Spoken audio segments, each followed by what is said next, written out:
Welcome back to Feeling Seen, the podcast that talks about the movies and the characters that make us feel seen. Today, for only the second time in Feeling Seen history, I am joined by a pair of co-hosts.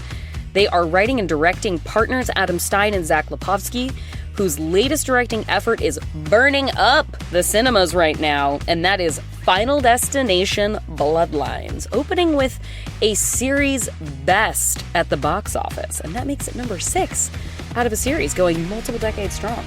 Zach and Adam previously partnered on the 2018 film Freaks, which is how I first got to know them.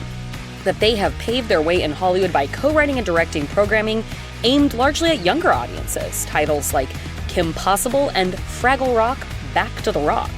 And, as we'll see, their character choice for this episode brings all of that full circle. Adam Stein and Zach Lipovsky, welcome to the show, and what else do the people need to know about you before we get started? That's very well said. Yeah, thank you for that amazing intro, and it's so great to talk to you again. And I was thinking as we were coming on, it's so, your concept for your podcast is so cool. We're doing a lot of press now for Final Destination, and we end up telling, the same stories over and over again, and we sound boring to ourselves. So it's so great to have a cool way into a new kind of conversation. That was kind of the hope in conceiving of it, was like, what if we could talk to people who will often be on press cycles, who don't have to necessarily talk exactly about the press cycle that they're on? Because I want to, I feel like first and foremost, be like, I want people to be glad they took the time. I want to be like, I put a lot of hours into this talking part, but that was a good hour. That was a good 15 minutes, whatever it's got to be. And thankfully I've got you for longer than 15 minutes this time. But it's nice to get people to be able to like freshen up their minds a little bit.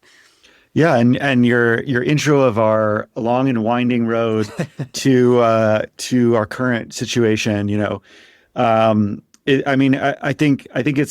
I hope it's inspirational for people who are trying to make their way in the entertainment industry. Uh-huh. We often say we've been up and coming for 20 years. Yeah, those people who are nominated for Best New Artist when it's like their third album. Yeah, and exactly. It's like, we would like to honor this person for their overnight success of 20 years of work. Yeah, and so we've always loved all kinds of movies, and horror, first and foremost, among stuff that we've always loved. Mm-hmm. But our first jobs, as you said, were in kids TV, mm-hmm. Doing stuff for Disney Channel. We did 2 seasons of a really fun kaiju show called Mech X4. Mm-hmm. That was like Teenage Pacific Rim, basically, and learned a lot doing that. It's just, when you're trying to work as a director, you basically say yes to whatever comes your way. Of course. And you throw your heart and soul into it. But we also we love adventure films. We love high action. We love big stakes. And we brought a lot of that, all to that, kids adventure space. Uh-huh. And then when we did Freaks, it was really kind of bringing the two worlds that we had been in together. One was that kids adventure space, but then tying it into very hardcore R-rated horror thriller that was hard sci-fi. That was hard sci-fi for sure. Yeah. And kind of bringing those two loves together into that world, and that was really special. I think you literally brought the worlds together too. I don't like, you may or may not, deniability in place, have utilized sets from that's right. Kids programming. That's a deep cut. Good memory, Jordan. Yeah. But when we set about making Freaks, which was really just our passion project indie, we wanted to make a movie that was more the tone of what our true love of the films we kind of wanted to make. So, but we used our knowledge of how to work with kids mm-hmm. to get the performance out of the actor. And also, as you said, some of the sets stolen many sets and costumes from Mech X4, which had recently been canceled, to make that low budget movie. So that was really fun. I think Mark Duplass just calls that the found material school of filmmaking. I think that's exactly what that is. Well, it was actually a funny story. I don't know if we ever told this to you, but the reason we made Freaks was because of a speech Mark made, I think in 2015, called "The Cavalry's Not Coming." Look at that! I remember. Yeah. Oh, of course, I remember that. Yeah, and that speech really inspired us. If anyone hasn't, listened to it, please write this down and go listen to it. And I kind of want the cavalry to come and just offer me some jobs. And it would be really amazing not to work that hard. And this is the really, really hard truth. And the truth is, still, when you're at this place, when I am at this place I am at, the cavalry is not coming. It sucks. But this is where the good news starts to come in, okay? Because you're going to look back at your career and say, okay, I made critically acclaimed short films and ran around and made some friends at a festival. I made 2 micro-budget features, one with Randy Hercules. I'm making some money. I'm producing films for my friends. How is it possible that the cavalry is not coming anymore? I've done so much. And the good news of this is, who gives a fuck about the cavalry? Because now you are the cavalry. You know, and then, of course, Freaks had its world premiere at the Toronto Film Festival. And then many years later, I was at the Toronto Film Festival walking down King Street and late at night, and I saw Mark walk past. And I turned around, I was like, Mark! And he kind of looked at me like, oh boy, here comes and I'm like, no, we're colleagues! Yeah, I'm like, and I was like, I just need to, this will take 1 second. He's like, I have to go to a dinner. I'm like, just 1 second, Mark. And he's like, okay. Yeah. Like thinking I'm some morning show fan or something. Of course, yeah. And then I was like, you know that speech you gave, the cavalry's not coming? And you could see him kind of relax. He's like, okay. This is at least a filmmaking related ambush. And I kind of told him the story of Freaks and how that speech had inspired us, and it led to us selling our movie at TIFF. And the whole reason we're making movies is really because of that moment. I just wanted to thank him, and he was very thankful. And it had come sort of full circle, which was pretty cool. I'm really glad you got the chance to do that. It's nice to be able to tell people they meant something to you and that it made a difference. I rarely bother or interrupt people, but there have been occasions where it's like, I have to tell this person that something was special there. So wait, speaking of something special, Final Destinations, was this something that was special to either of you as a franchise? Was it passion? Was it opportunity? I do have to ask about the origin story of you guys and this. What I'm going to say is, I think as time goes on, I feel more and more sure that the great legacy franchise, I mean, I'm a Scream head, like that's, but like of the like the super killer, like that kind. I think it's Chucky, and I think it's Final Destination. I think they are in fact the most continually renewable resources in the super franchise space. Yeah, I mean, we were always big fans of Final Destination, and I think as filmmakers, it's a really unique and inspired one because there's no personified killer. What comes for the characters is the filmmaking. And there's little cast continuity. Like there's 1 and 2, right. But other than that, you're not following Sidney Prescott. You're not following Gail Weathers. Right. It's not like you can pick your favorite final girl of Final Destination, and it's gonna be a roulette board every time. But like as directors, you get to be death basically. It's death by extreme close-up shots that are all crafted to create the maximum suspense. So as you're getting to play a character basically as the filmmakers and craft, and that's I think what we always connected to and got really excited about in all the previous movies. But then the opportunity to do that, to become death and craft those death sequences. It was an awesome like experience.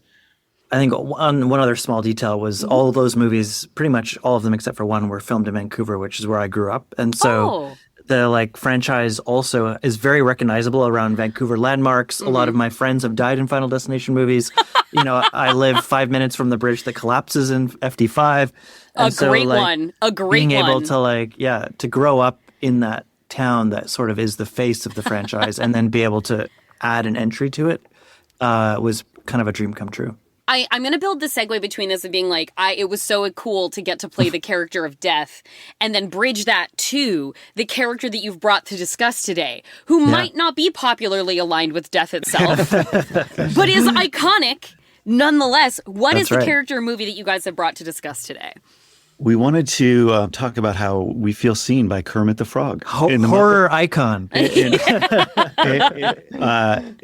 Muppet movie. You know, I think we're dreamers. You know, we're since we were little kids and first saw Kermit the Frog, you know, felt inspired to tell stories. And his journey in the Muppet movie in particular is one that I've come back to over the years to keep my sense of optimism and inspiration going. There's a line in the Rainbow Connection reprise in the closing scene of the movie where he says, "Life's like a movie, write your own ending, keep believing, keep pretending." And so, like, it's almost like a mantra. It makes me, like, want to cry. Like, again, just I just teared up. I was watching this. My wife, she's from Sweden. She'd never seen the Muppet movie. So she's just, like, sitting on her phone scrolling. And I'm singing along to the Rainbow Connection, like, getting sniffly, weeping along to it. I still feel chills. And for me, over the decades, as I've been trying to become a director, it's almost been a mantra of, like, write your own ending, keep believing, keep pretending, like, keep on going, and so there was that inspiration and that optimism that Jim Henson created and represented that he's always been a hero of mine, in terms of creating art that only he could have created. If there had been no Jim Henson, there would have been no Muppets, no Sesame Street, none of that stuff would exist. But also, just in terms of a character, Kermit having that optimism, having and collecting a band of weirdos around him. For me, the main thing I always connected to him was, like, he's surrounded by a zoo of creative weirdos that are just all unique, crazy. Kermit, you were so courageous. So magnificent! Gee, I don't know what to say. Say the bear was magnificent. After all, I did the driving. And I took a 100-foot belly flop onto a moving car. Yes, but Kermit assumed the awesome responsibility of command. Gee. Oh, brother. That was something I was going to ask you guys specifically about, was, like, where he confronts the bad guy, Charles Durning, and is like, basically, like, lays out, like, maybe it was about the friends we made along the way. And the community you have to have around you if you're going to chase this particular dream. What's the matter with you? You gotta be crazy chasing me halfway across the country. Why are you doing this to me? Because all my life, I wanted to own 1,000 frog leg restaurants, and you're the key, Greenie. Yeah, well, I've got a dream, too. But it's about singing and dancing and making people happy. That's the kind of dream that gets better the more people you share it with. And, well, I found a whole bunch of friends who have the same dream. And it kind of makes us like a family. Yeah, and we definitely collect a lot of weirdos around ourselves. And when we make movies, it feels a bit like a Muppet show. You can talk to any of our crew members, and it's just like this kind of creative soup of chaos that explodes at every minute. And we're just trying things and pushing things, and chickens are flying through the ceiling and whatever it is. It's just like, and kind of Kermit's sort of. It's almost a stoicism. He kind of embraces the craziness, but also doesn't let it get too out of control. His role is to harness it. Yeah. That is what I have in my notes, that, like, Kermit's job is chaos manager. Yeah, exactly. Yeah, and that is the job of a director often. I was going to ask how much is that Venn diagram becoming a circle with that? Well, I think Jim Henson's original. Kermit is his alter ego, right? And Jim was a director, beyond being a puppeteer. And so understood that idea that, like, you have to find the most creative weirdos and then harness their creativity to create the thing. And so I think that's where many directors would relate to Kermit in that way. Right. No, it was as I was watching this, I was like, this is actually a great director metaphor. Like, this is, like, I love it when like, people in movies make movies about movies. Like, that's very, that warms my heart. And this was really like, it was like, I feel like I watched a movie by a bunch of filmmakers who were, like, for themselves made it an Easter egg story about what it was like to try and get something made. I mean, even in the first scene where he's introducing the movie and thanking all the crew, he's like, thank the costumers and the makeup people. And everyone's like, get on with it. Hi, everybody, and welcome to the first screening of the Muppet movie. But before we begin, I'd like to thank everyone who contributed to this film, starting with the little people, from the hairdressers to special effects. That's enough of that, Harry. To the costume designers, to the prop makers. Speeches are not necessary, dear. Roll the film. Yeah, but I'd like to thank everybody for all of their hard work and their patience and their willingness to... Roll film! We've made that speech before. We stood in front of the crew and, probably once a week and been like, thank you all for such an amazing week. It's just been so great, and you're great, and you're great. And our AD's like, all right, let's go. Stop with the speech. When would you say you guys signed your standard rich and famous Hollywood contract that Kermit gets from Orson Welles at the end of this movie? What an amazing Orson Welles cameo. We're still waiting for Orson to show up and give us that. You're like, it's been in the mail for some time, actually. Yeah. Please, sir. My name is Kermit the Frog, and we read your ad, and, well, we've come to be rich and famous.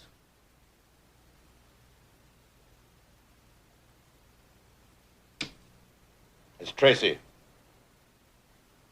prepare the standard rich and famous contract for Kermit the Frog and Company.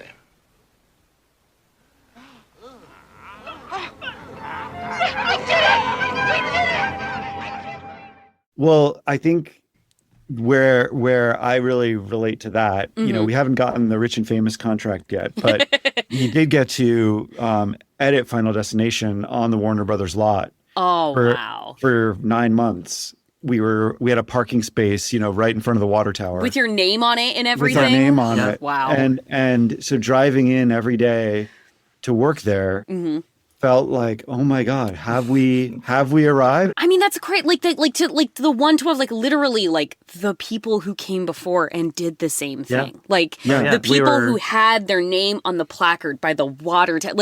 It's not it's a version of, no, it's exactly like what icons of filmmaking have been doing for decades on that lot that is physically, visibly the most iconic of the studio lots. It's the background with the hills and everything.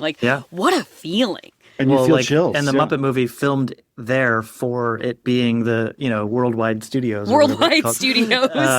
But yeah, we edited in the room that it was edited in. We did the mix in the room that, Nolan uses to do Interstellar. We recorded our score in the room that Jurassic Park score was recorded in. And, it was just sort of to be in that space while making a movie was pretty incredible. And even just the security guards, because I grew up on Animaniacs, waving at you as you drive in. It's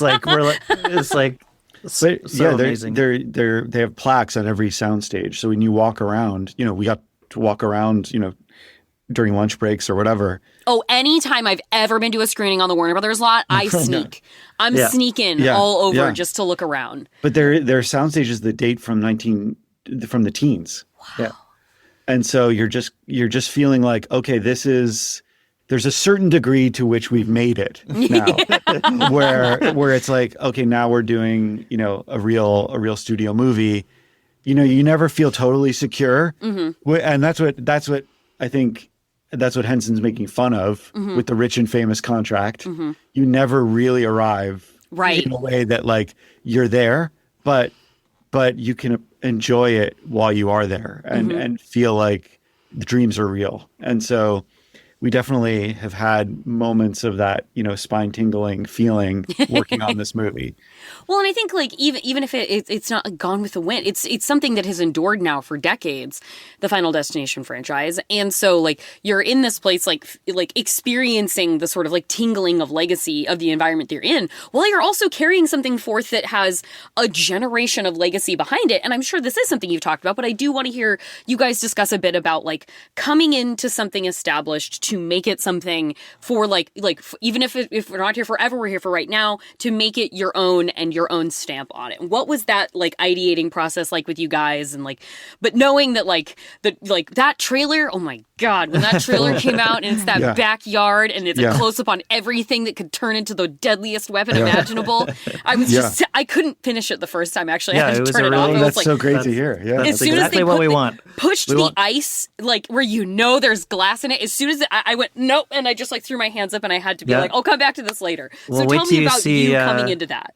Wait till you see where that piece of glass goes. It's quite graphic. I mean, I think we were so excited to figure out a way of paying tribute to everything that makes Final Destination great, while still the thing that really, really gets us excited is when you don't know where a movie's going. Yeah. And I think one of the challenges when you're working within a franchise that's so beloved and has, to some degree, a formula that works so well. It very much has an architecture. These, I would say, more than most, exactly. there is the challenge of an architecture to these movies. So we wanted to figure out a way to honor the architecture, but also twist it and break it and put it into new dimensions so that as a fan of the world, you're getting everything you came to buy a ticket for, but you also are like, shit, I have no idea what's going to happen next. Totally. I thought I knew how these movies work, but this is going into new territory. And then by the time it all comes to an end, you realize, oh, this perfectly fits within the canon. This doesn't break any of the rules of the franchise, but along the way, I didn't know where it was going.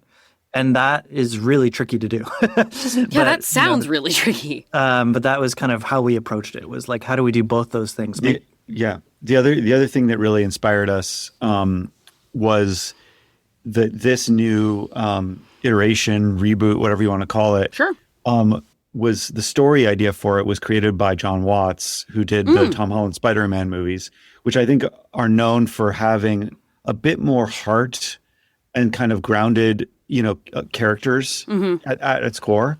And John's initial story concept before we came on board did that for this chapter by centering the movie on a family and making death now. There's a very specific plot reason why death is now after a family tree, rather than the previous iterations of the movie were all just a bunch of teenage friends or really circumstantial, wrong place, wrong time. Yeah. And so now death being after a family tree makes the stakes a lot higher, and also gave us the opportunity to make the characters more dimensionalized and have a lot more emotion to it, which we, as you saw in our movie Freaks, that we love that kind of family drama within a, genre package. Yeah.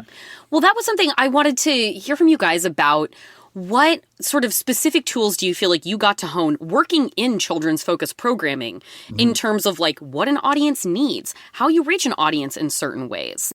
I feel like there must be sort of key things that it's we do in certain ways have little special secret tools that this part of our career informs how we approach grown-up horror cinema. I think there's two key things that we kind of borrowed from the early stuff that we made. The first is with kids, often we were kind of trying to make sure that they didn't come off as too rehearsed and sort of came off as real. But kids are often, the parents force them to memorize the lines over and over and over again, and they end up sounding kind of fake because they're just reciting something they're no longer thinking.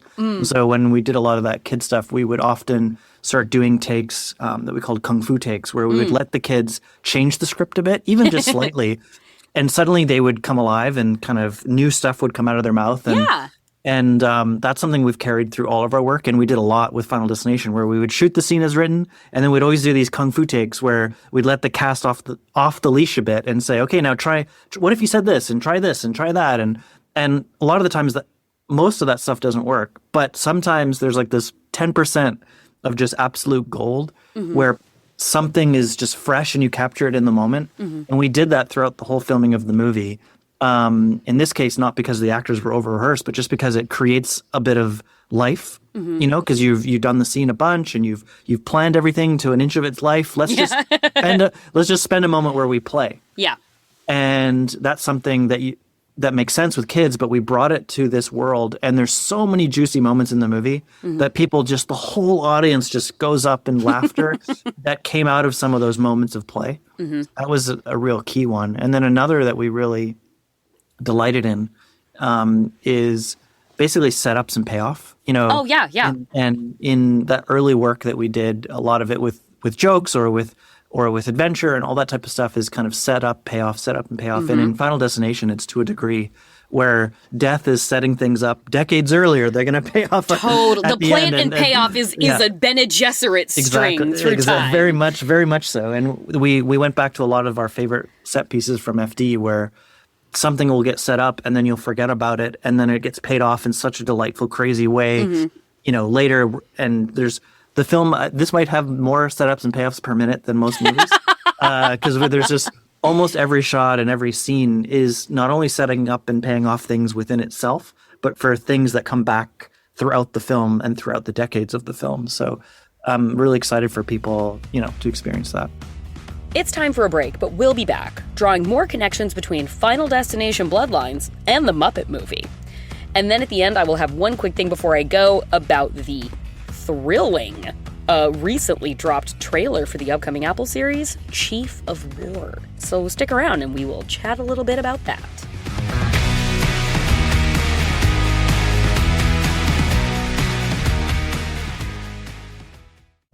Hi, is this Sam? Yes, it is. I'm Brenda, host of Secret Histories of Nerd Mysteries on Maximum Fun, and I'm calling because you've been named Maximum Fun's Member of the Month for May. Wow, I'm really excited to hear that. I love being a member. I like all the BOCO, and I enjoy all the shows that I listen to. I love Maximum Fun. As our Member of the Month, you'll be getting a $25 gift card to the Maximum Fun store, a special Member of the Month bumper sticker, a special priority parking spot at Maximum Fun HQ in Los Angeles, California, just for you. I can't wait to see what the bumper sticker looks like. Oh yeah, I am obsessed with bumper stickers. What's your message to people thinking about joining Maximum Fun? I mean, if you really like the shows, I think it's like a really good way to help support them. I'm really happy I'm able to. Thank you so much for listening. Thank you for making your show. Become a Maximum member now at MaximumFun.org/join. Who guests on Jordan Jesse Go? I mean, we could just list Patton Oswalt, Kumail Nanjiani, Maria Bamford, whatever. We couldn't remember all of them. So we asked my kids. Famous people? How famous? I don't know, pretty famous. Really tiny celebrities who would go on this train wreck instead of a big talk show. There's just a bunch of people on your show.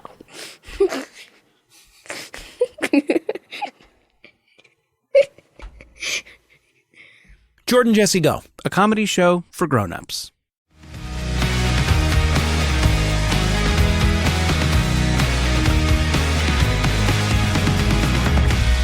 As a thread from Muppets and having that being formative, and then the children's programming and the genre cinema, I feel like there can be a temptation in movies with mystery or unfolding elements to condescend to a viewer. Like, if you're insecure about an ability to pay off, then it's like, okay, we have to over-explain. Or maybe it's a studio note that comes in that's like, hey, we really think this needs to be more clear. And then it's like, oh, but it's going to be the movie wars kind of thing. But then, and I feel like in kids programming too, you have to, as adults, you have to learn to think in a way that doesn't condescend to them. And that's something that watching the Muppets now, there was obviously so much for me there when I was a kid, in the stuff on the surface. I watch Muppet programming now, particularly the original old stuff, and it is not condescending to viewers at all because it is as much for grown-up. The amount of jokes you get when you are a grown-up viewer to watch, it's like watching a Mel Brooks comedy. Yeah. And I wanted to hear about that thread through Muppets and the stuff that you've done and just sort of coming up on cinema that didn't condescend in the way that it was for perhaps kids and a wider adult audience too, as shaping you creatively. Yeah, we love that. We actually got an opportunity to work on Fraggle Rock, where there was a whole bunch of that, where there's multiple levels happening at the same time. Fraggle Rock was huge for me when I was a kid. Yeah, that was always tuned into that one. There's a great episode where the characters of Fraggle Rock get trapped in a cave that echoes what you say back to you, and it's an echo chamber. And it's all about how politics sometimes become an echo chamber, but for kids they just hear funny voices. It was very, very smart. But yeah, we really love, as our film Freaks does that as well, but we really love leaning into mystery and not explaining things too much so that the audience really has no clue what's happening next. And so we did that a lot with Freaks, and even in Final Destination, right after the opening premonition, it opens a huge number of questions to the audience in a way that is quite unusual for a studio film, where you're kind of like, wait, what? What is going on? And how does this connect to that? And kind of it slowly starts to piece itself together, which is something we've always loved from movies, and it was exciting to be able to do that with FD. It was so interesting because coming onto the show, I was really feeling like, it was really really a hard assignment, Jordan, to go through the cinematic history and find a character that I really felt like was me, and coming on and being like, oh, of course, it's Kermit. It's Kermit. It was more from the perspective of like, this is me, rather than the thought about like how we started in kids TV and now we're here. I mean, that's my job. That's my job to do that. And yeah, I guess I never even saw them, because I obviously saw the Muppet movie when I was a kid, but I still don't even really think about it as a kid's movie. No. It's an everybody movie. You watch it now and you're just like, damn, these jokes are like, this was for kids, or did just adults in the 70s love puppets? I used to watch the Muppet Show with my parents, and I remember several times kind of having my mind blown that my dad was more into it than I was. My dad loves this stuff. Yeah. Like I remember watching the Muppet Show episode where the Star Wars cast was on. Mark Hamill, and I guess it was Mark Hamill and C-3PO were like the guests that night or something. And my mom going, dinner's ready. Like, and I came into dinner and my dad didn't, and he was like still watching. And being like, doing the dad thing in the living room where he's standing up and watching the TV still. That was sort of like blew my mind. Like, oh my gosh, wait. My dad likes this even more than I do, and realizing that it could do what you're saying and talk on two levels. When we're directing now, whatever the audience is, what we're thinking about is how to hook the audience, how to make sure people are on the edge of their seat trying to figure out what's going to happen next, or they're just so invested they forget that they're watching a movie. They just are invested in the characters and what's going to happen to them. And I guess we probably did learn that from at least I probably learned that when I was 4 years old watching the Muppets. Hiya, Fozzie. Oh, wow. Hey, you know what? You get to be the guest on this very show, right, Kermit? Oh, well, maybe. What do you do, Mark? Oh, well, I've been known to do impressions. Hey! Who do you do? Oh, well, I just love impressions. Oh, I just love doing them. Terrific! Who do you do? Maybe I just better sing. Oh, boy, yeah. Kermit himself he's a little felt frog, and he wants he gets Dom DeLuise explains to him in a swamp that he shows him a trade ad in Variety of there are auditions for frogs in Hollywood in 2 days, come and try your luck. And Dom DeLuise kind of gets this idea in his head that he can share this thing that makes him happy with the world. Oh, you mean I can share this with more people? That's what it's not a fame and fortune thing for Kermit necessarily. It's that he gets to spread happiness to a bigger amount of people. Wait a minute. There's an ad in here that you should be very interested in. Feast your eyes on that. Worldwide Studios announces open auditions for frogs wishing to become rich and famous. Well, thanks anyway, but I'm really pretty happy where I am. Oh, if I were you, I would give this audition very careful consideration. You've got talent, kid. Singing, telling jokes. I mean, if you get your tongue fixed, who knows? You can make millions of people happy. Millions of people happy? Millions! It's that childlike innocence of wanting to just tell stories and find your people. And that's what I feel like I'm in it for. Well, and that's what I'm saying. Like, he appeals on that level, but Kermit himself is not a treacly figure. He's not a saccharine puppet. Like, he's a little passive aggressive sometimes. He's not bossy, but he's kind of particular. And like you said, stoic. Like, he's this grounding force of when he has this crazy car full of Muppets, he's going to be the one who's like, Fozzie, put your hands on the wheel. Fozzie, stop looking at the map. Like, Fozzie, keep driving. Like, and he has a kind of cool demeanor about him all of the time.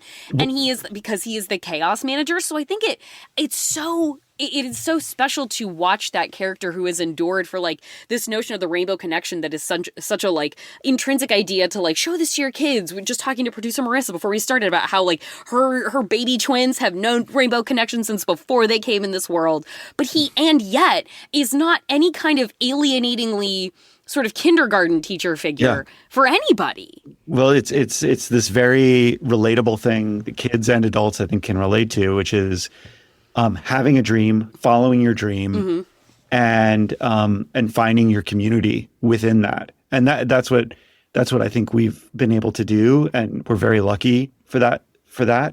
But the other thing I really respond to with him is it's having a vision, but not having an ego.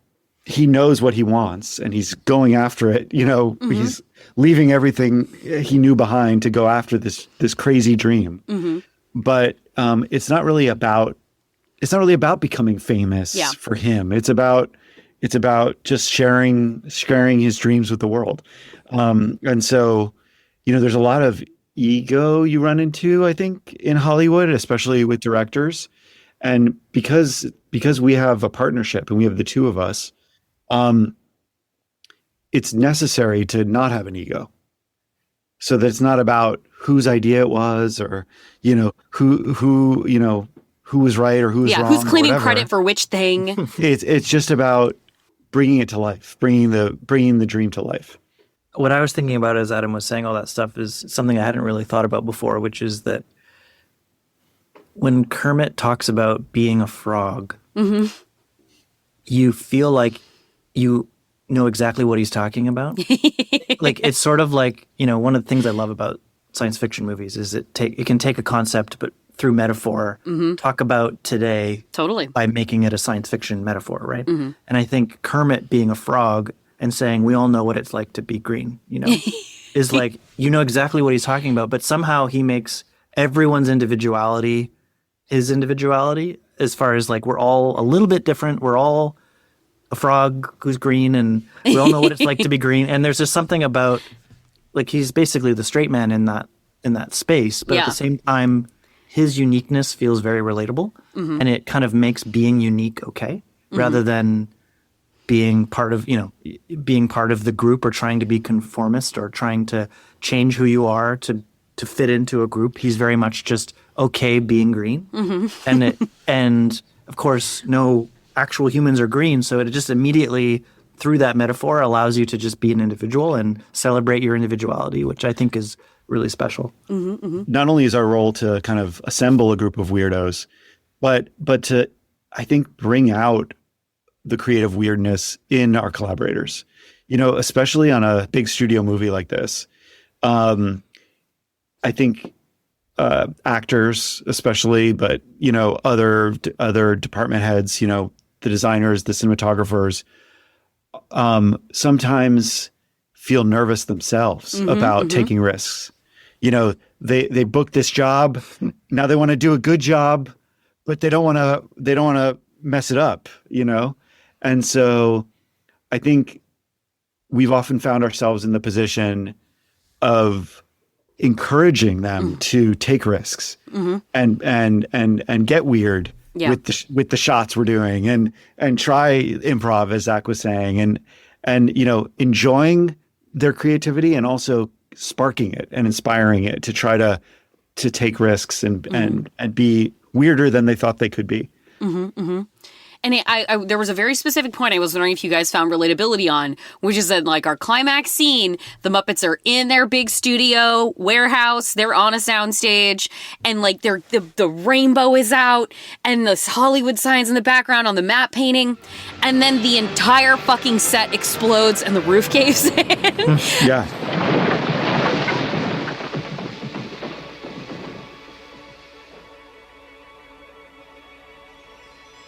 And then a rainbow comes through, and they are able to finish out the song in the movie. Kermit?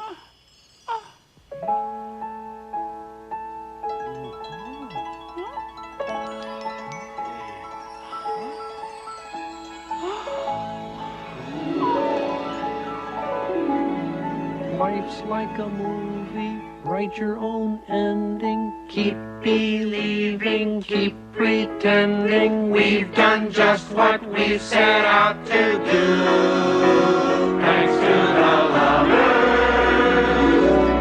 the dreamers,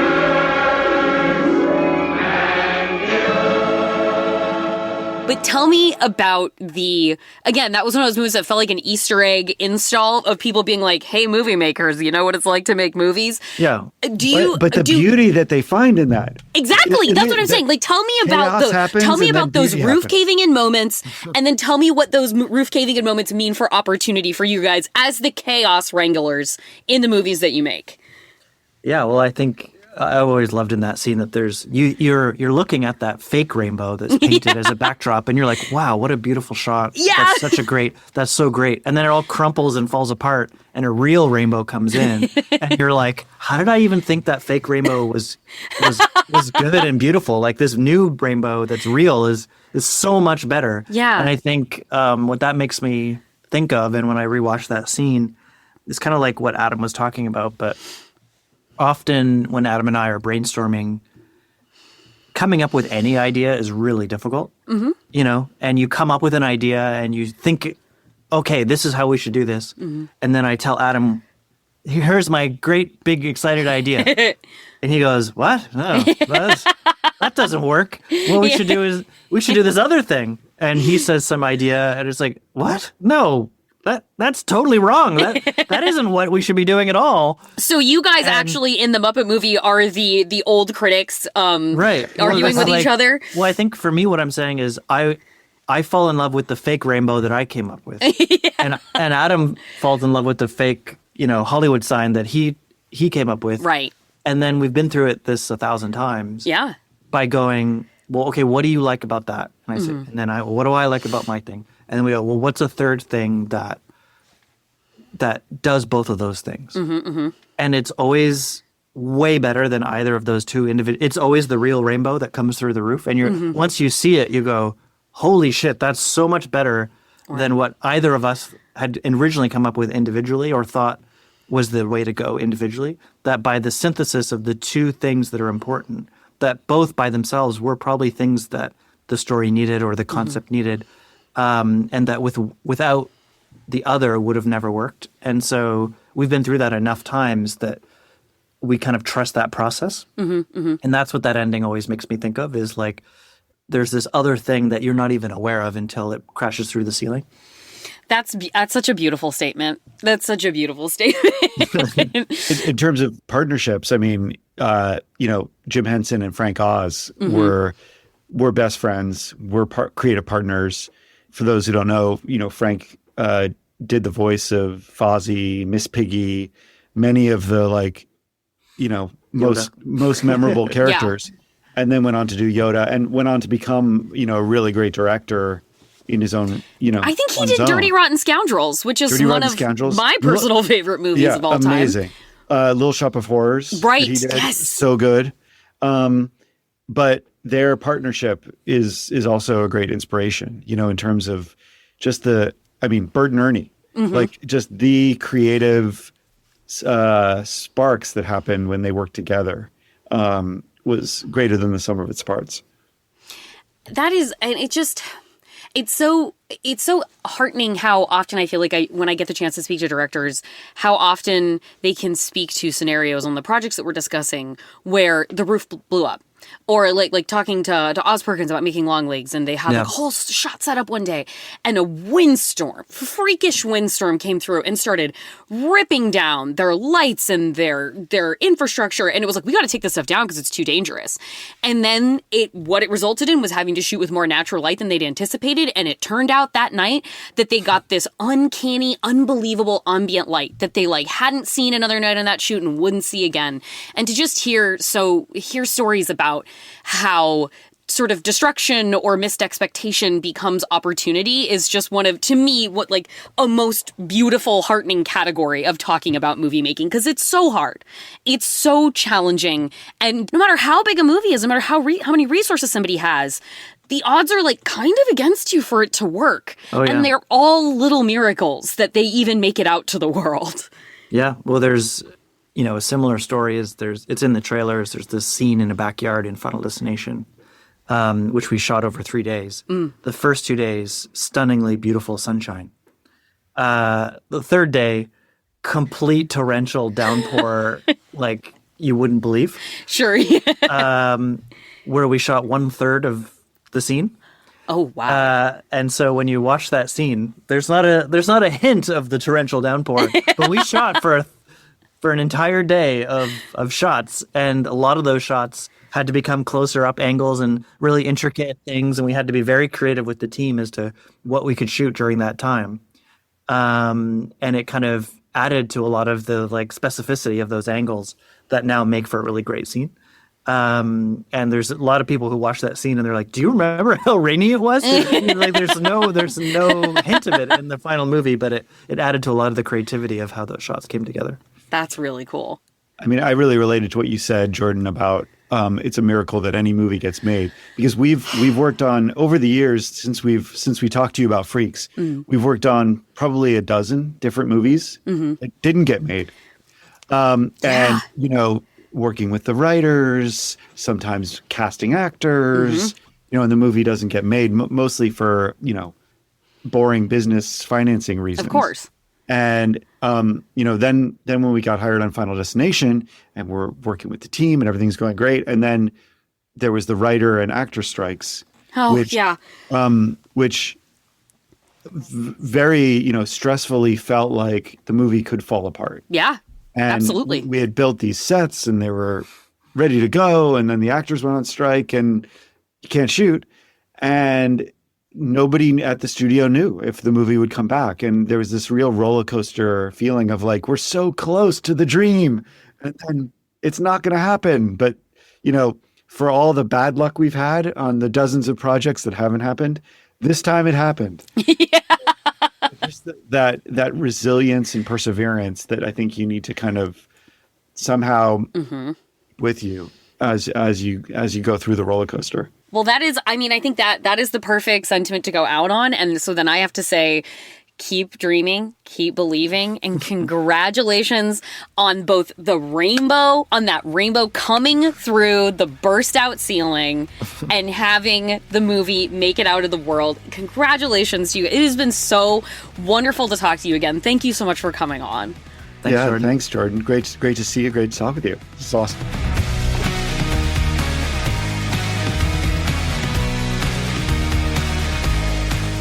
Thank you so much to Zach Lipovsky and Adam Stein. What a pleasure to connect with them over the very well-reviewed and ascendantly very successful Final Destination Bloodlines, which is in theaters now. If you are curious to check out their movie Freaks, it is also streaming on Canopy, Hoopla, Netflix, and more. And now, that one quick thing before I go. Before getting on to record this, I saw the first teaser for this new Apple series coming up called Chief of War, starring Jason Momoa. And wow, guys, this looks incredibly rad. This little summary it's new stuff, so I'm just going to go off the little Apple TV summary. This thrilling, unprecedented telling of the unification of the Hawaiian Islands follows Ka'iana, played by Jason Momoa, who joins a bloody campaign to unite the warring kingdoms in order to save them from the threat of colonization. The trailer looks absolutely fire. Jason Momoa looking like he is living his true purpose. This is it. This looks incredible. Like the Jason Momoa's previous Apple TV series C was one of the service's first like big hit, like one of their most substantial hits. Even if you haven't heard of it, because Apple TV doesn't do a great job about letting you know what things are happening on its service. That was good for them, and I have watched it. I really like it, and I'm a big Jason Momoa fan. And you know, when this says unprecedented telling, there is not nearly enough screen media about the story of Hawaii. There is not enough screen media by Hawaiian folks, by people indigenous to the island whose culture stretches back there for so long. When we had Dana Ledoux Miller on talking about co-directing Moana 2 and discussing feeling seen by the character of Moana and going to watch that movie in theaters, being totally bowled over when she kind of broke down in tears at one of the early songs in the film, and she spoke about being a part of a community in Hollywood of Hawaiian filmmakers and storytellers who are, you know, trying to band together to make more loud and break through with like the voice of the Hawaiian people. And how, like, we talked about the need for like more Hawaiian horror cinema from my interest perspective. Absolutely. Yes. Like, this is coming from something that was not too long ago in the Feeling Seen archives. To see this trailer now feels like, yes, like this is the realization of just a tiny part of that conversation that we had, and I hope portends so much more. It just looks really, really cool. It looks expensive and super cool, and I can't wait. I am really looking forward to this, and apparently it arrives August 1st. So let's all get ready for Chief of War. And that is our show. We'll go out on Chief of War. You can keep up with us wherever you get your podcasts, and you can follow right now, simple button push, wherever you're listening to get every new episode in your feed right when it drops. You can follow us to find out more about the show on Instagram at Feeling Seen Pod. We are also on Blue Sky, me and the show. You can find those at Feeling Seen or me, JORCRU, Jor Crew, which is also what I am on Twitter. Our theme music is by Andrew Epen. This episode was produced by Marissa Flaxbart. Our senior producers are Kevin Ferguson and Laura Swisher, and this is a production of Maximum Fun.